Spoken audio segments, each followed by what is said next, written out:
The morning I had my stroke, I was alone in my kitchen making coffee. I remember the smell of the grounds, the sound of the percolator, and then nothing. When I came back to myself, I was on the linoleum floor with the left side of my face, feeling like it belonged to someone else. The clock on the microwave said 7:14. I had no idea how long I had been down there. My name is Gerald. I am 68 years old. I spent 31 years teaching high school history in Dayton, Ohio. I coached the varsity debate team for 22 of those years. I like to think I was a man who taught young people how to think clearly, argue fairly, and treat others with dignity. It turns out I was not always so good at applying those lessons inside my own house. I managed to pull myself to the counter and get my phone. My hands were shaking. My vision kept blurring on the left side. I called my son Marcus. He is 41 years old. He lives 23 minutes away. I know the exact distance because I used to make that drive twice a week after his mother passed, bringing him dinners I cooked myself because I was worried he was not eating right during the divorce. The phone rang 4 times. He picked up just before it went to voicemail. I told him something was wrong. I told him I was on the floor and I could not feel my face correctly. I told him I thought I needed an ambulance. He said, "Dad, are you sure you're not just dehydrated? You're always doing this." I want you to sit with that for a moment. I want you to understand that I was lying on my kitchen floor, 68 years old, unable to feel the left side of my face, and my son's first response was to suggest I was exaggerating. I told him I was not dehydrated. I told him something was genuinely wrong. He sighed. I heard it clearly through the phone. He said he had a meeting at 9 and that he would check on me after. He said to drink some water and try to stand up slowly. Then he hung up. I called 911 myself. The paramedics arrived in 11 minutes. The young woman who knelt beside me on the kitchen floor had red hair pulled back in a ponytail, and she spoke to me in the kind of calm, steady voice that people use when they are trying not to frighten you. She told me I had done the right thing calling when I did. She told me time mattered with strokes. At the hospital, they confirmed it was an ischemic stroke, moderate severity. The left side of my face had drooping.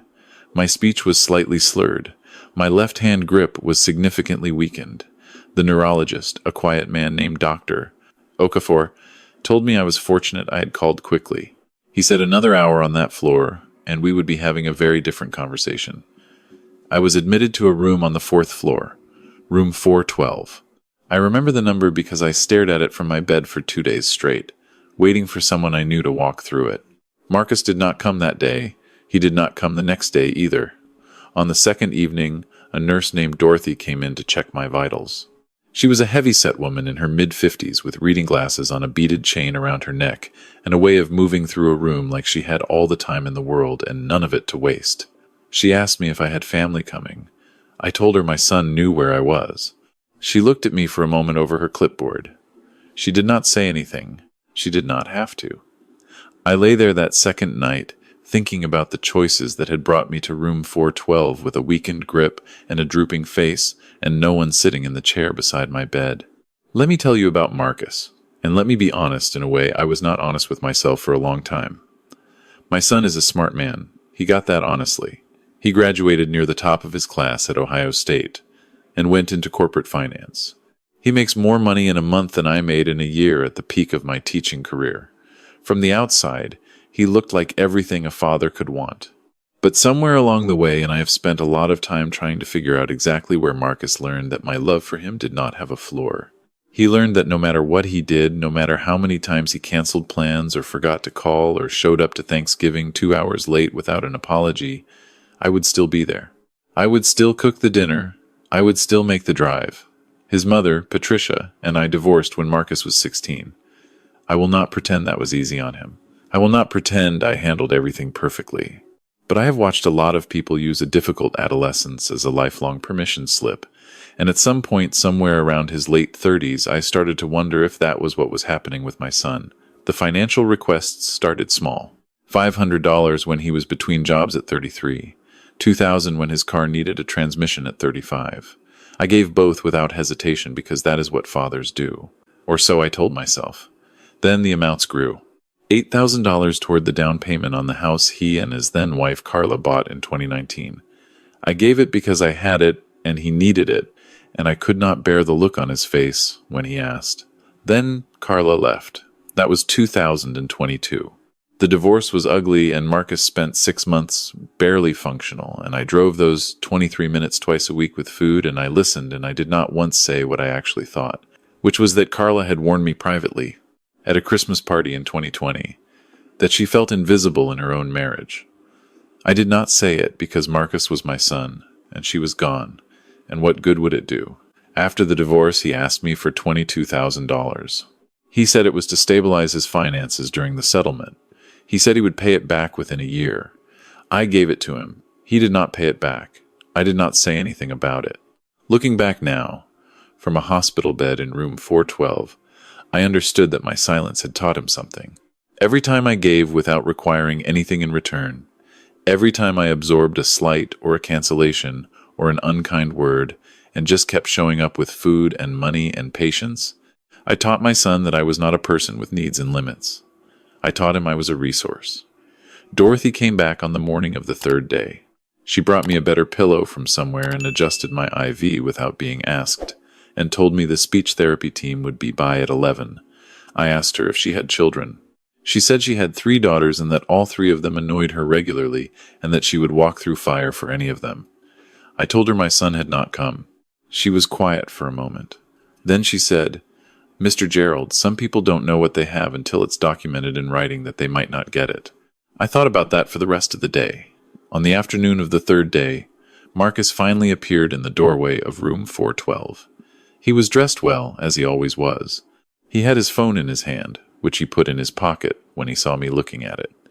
He said he was sorry he had not come sooner, that work had been intense, that he had called the nurse's station to check on me. I was not aware of this call. I did not ask Dorothy about it later because I did not want to know the answer. He sat in the chair beside my bed and he looked at me with what I can only describe as discomfort. Not grief, not fear, not relief that I was alive. Discomfort, as though my situation was something happening to him. He asked the doctor how long my recovery would take. Dr. Notterhauf, Okafor said it was too early to be certain, but that with consistent therapy I could expect meaningful improvement over the following 3 to 6 months. He said I would need support at home during the initial recovery period. He said I should not be driving for at least 8 weeks. I watched Marcus's face during this. I watched something move behind his eyes. He was calculating. He asked Dr. Okafor to step out for a moment. Dr. Okafor looked at me. I nodded. When it was just the 2 of us, Marcus leaned forward in his chair. He said that he had been thinking, and that given the situation, given that I clearly could not be living alone and managing a house of that size anymore, it might be time to consider simplifying things. I asked him what he meant by simplifying things. He said the house was too big for one person. He said the neighborhood had appreciated significantly. He said if I sold now, I could move into a very comfortable senior living facility and have plenty left over, and it would take the burden off me. I want to be clear about the house he was referring to. It is the house where I lived with Patricia for 19 years. It is the house where Marcus grew up, where I still have a closet full of his childhood baseball trophies because he has never come to get them. It is paid off completely. It is worth somewhere near $420,000 in the current market. I know this because I had it appraised 8 months before my stroke, for reasons I will explain shortly. I looked at my son sitting in that chair. I looked at the phone-shaped rectangle pressed against his thigh through his slacks. I thought about the $22,000. I thought about Patricia's Christmas party warning. I thought about 2 days on the kitchen floor that I had not actually spent on the kitchen floor but might as well have, for all the difference it made to him. I said, "I'll think about it." He nodded. He said that was all he was asking. He stayed for another 40 minutes, most of which he spent on his phone in the hallway outside my room. He kissed me on the forehead before he left, the way you might say goodbye to an obligation you have fulfilled. That night I asked Dorothy if she could help me make a phone call. Her name was Renee. She had been one of my debate students in 1999. She was quiet and serious and a little lonely in the way that very intelligent teenagers sometimes are, and she had a gift for building an argument from the ground up like you were laying bricks. I kept in touch with her the way I kept in touch with a handful of students over the years, a card at Christmas, a text when I saw something in the news she would appreciate. She had gone to law school. She specialized in estate planning and elder law. She was 42 years old and a partner at a firm in Columbus. I had actually called Renee 8 months before my stroke. I had called her because I had been doing a lot of thinking, not because I was ill or frightened, but because I was 67 years old and a retired history teacher, and I understood better than most people that the present is always moving toward the future, and it is better to act clearly before a crisis than desperately during one. I told her about Marcus, not in an angry way, in a factual way. I told her about the pattern. I told her what I had given and what had not been returned, and what I had noticed and what I was afraid was coming. Renee listened the way she used to listen in debate practice, completely still, processing everything before she spoke. Then she told me what I needed to do. Over the following 3 months, before the stroke, I had updated my will. I had placed the house and my primary investment accounts into a revocable living trust. I had named Renee as the successor trustee. I had written a specific letter of instruction, signed and notarized, that outlined exactly what I wanted to happen with my assets and under what conditions. I had also written a separate document, not legally binding in the technical sense, but morally clear, addressed to Marcus, explaining my decisions and what he would need to demonstrate over time to see any meaningful change in them. Marcus was not removed entirely from my plans, but his inheritance was restructured. It was no longer automatic. It was conditional on documented evidence of a functional relationship, verified by Renee at her discretion at the time of my death. The house was not available for sale. I was the sole trustee of a living trust, and I had no intention of dissolving it. None of this was hidden. It was simply not something Marcus had ever thought to ask about, because it had never occurred to him that I might have acted first. On the 6th day, Dorothy told me a woman had called the nurse's station asking about my condition and whether I had been receiving visitors. Dorothy said she had described herself as a former student. Dorothy, who had by this point formed her own opinions about the visitor situation in room 412, had told her that I was stable and that the visiting hours were 8 to 8. Renee arrived the next morning with a coffee from the place I liked on 5th Street. She sat in the chair beside my bed, and she did not bring her phone out once. She asked me how I was feeling, and she meant it. I told her what Marcus had said about selling the house. She nodded slowly. She asked if he had mentioned power of attorney. I said not yet. She said it would come. She said that was typically the next step in this kind of situation, and that I should be prepared for it, and that I should simply tell him that I already had a plan in place, and that she was my contact for any legal matters going forward. She said I should not argue about it or explain too much. She said just those 2 sentences and no more. She stayed for 2 hours. She helped me with my speech exercises. She beat me comprehensively at 2 games of cards. Before she left, she squeezed my hand, the right one, because the left was still unreliable, and she told me I was going to be fine. I believed her. Marcus came back on the 8th day. He looked more prepared this time. He had a folder with him. He sat down and he said that he had done some research and that he thought it would be a good idea, given my health situation, for me to sign over a durable power of attorney to him so he could manage my affairs if my condition deteriorated. He slid the folder across the tray table toward me. I looked at the folder. I looked at my son. I thought about room 412 and 2 empty days, and a phone he put in his pocket too late.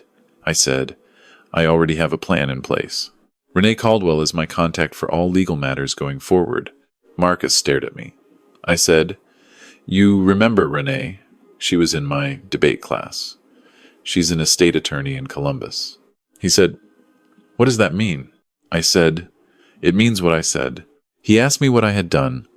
His voice had an edge to it that I had not heard before, or perhaps had been hearing for years and choosing not to name. I told him that I loved him and that I had not done anything out of anger. I told him that I had made careful, considered decisions about my own life while I was healthy and clear-headed, which is when such decisions should be made. I told him that those decisions were already documented, and that no conversation in a hospital room was going to change them. He stood up. He said I was being paranoid. He said he was only trying to help. He said that everything he had suggested was completely normal, and that most parents were grateful when their children stepped up. I said, Most children step up before the 9th day. He left the folder on my tray table. He left the room. He did not say goodbye. Dorothy appeared in the doorway about 10 minutes later. I did not ask how much she had heard. She came over and picked up the folder from my tray table without looking at it, and placed it on the windowsill out of my line of sight.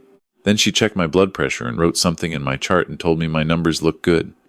I said, "Dorothy, was I too hard on him?" She took off her reading glasses and let them hang on their chain. She said, "Mr. Gerald, you had a stroke and he came on day 3 with a folder. I've been a nurse for 29 years. You were not too hard on him." I was discharged 11 days after I was admitted. Renee had arranged for a home health aide to come every morning for the first 3 weeks. Her name was Sue, a practical, no-nonsense woman from Kettering who made excellent oatmeal and was completely uninterested in my feelings about physical therapy, which is exactly what I needed. Marcus did not call for 19 days after he left the folder on my tray table. When he finally called, his voice was different. The edge was gone. He sounded smaller, somehow, like a version of himself from further back. He did not mention the folder, or Renee, or the house. He asked how my speech exercises were going. He asked if I was sleeping all right. He asked if there was anything I needed. I said my grip strength was coming back. I said I was sleeping better. I said I had everything I needed. He was quiet for a moment. Then he said he was sorry he had not come sooner when I called from the floor. I had been waiting for a long time for something like those words. I had been waiting through the $22,000 and the canceled Christmases and Carla's quiet warning and 2 days in room 412 without a visitor. I had been waiting so long I was not sure I would feel anything when it finally came. I felt something. I want to be honest about that. I felt something open in my chest that had been pressed shut for longer than I wanted to admit. But I also knew, in the way that a retired history teacher knows, that words are the beginning of a record, not the record itself. I told him I appreciated him saying that. I told him I wanted us to have a real relationship, not the one we had been performing for the past several years. I told him that if he wanted that too, I was willing to work toward it, and that Renee being in my life was not going to change, and that I was not going to sell the house, and that I needed him to come to me as my son, not as someone managing an estate that was not yet available to be managed. He said, "Okay, Dad," just those 2 words, but he said them like he meant them. He came to the house 2 Saturdays later. He carried in groceries I had not asked him to bring. He sat at the kitchen table, the same table where I had hit the floor 4.5 weeks earlier, and he drank coffee, and he asked me questions about my therapy, and he did not take his phone out once in 2 hours. I noticed. I did not say anything about it. I just noticed. I am not going to tell you that everything changed from that Saturday on, because I am 68 years old, and I have read enough history to know that real change is slow and it goes backwards sometimes, and it is proven in the accumulation of ordinary days, not in a single conversation. I am watching. I am grateful, and I am watching. What I will tell you is this. The morning I was on my kitchen floor, I had already done the most important thing. I had not done it out of spite. I had not done it as a punishment, or a manipulation, or a threat. I had done it because I was a retired history teacher who understood that the best time to act is before the crisis, not during it, and because a quiet, serious girl from my 1999 debate class had grown up to be someone who knew how to build a case from the ground up, and had answered the phone when I called. Sue finished her 3 weeks with me, and I gave her a card with a gift certificate to the garden center on Wilmington Pike because she had mentioned once, briefly, that she liked dahlias. Dorothy and I exchanged Christmas cards. I sent her a poinsettia last December. She sent me back a card with a note that said she had told the story to her 3 daughters as a cautionary tale and that the eldest had laughed, and then gone quiet and then called her own father. I can walk without assistance now. My grip strength in my left hand is back to about 80%. Which Dr. Okafor says is better than he expected. I still have some slurring when I am tired. I do my exercises every morning at the kitchen counter, in the same spot where I went down, which I do on purpose because I believe in looking at things directly. The house is mine. The trust is in place. My records are in order. And on most Saturdays, my son sits at my kitchen table and drinks coffee and does not take out his phone. That is not everything I wanted, but it is real. And after a long time of accepting things that were not real because I was afraid of having nothing, I have learned to understand the difference.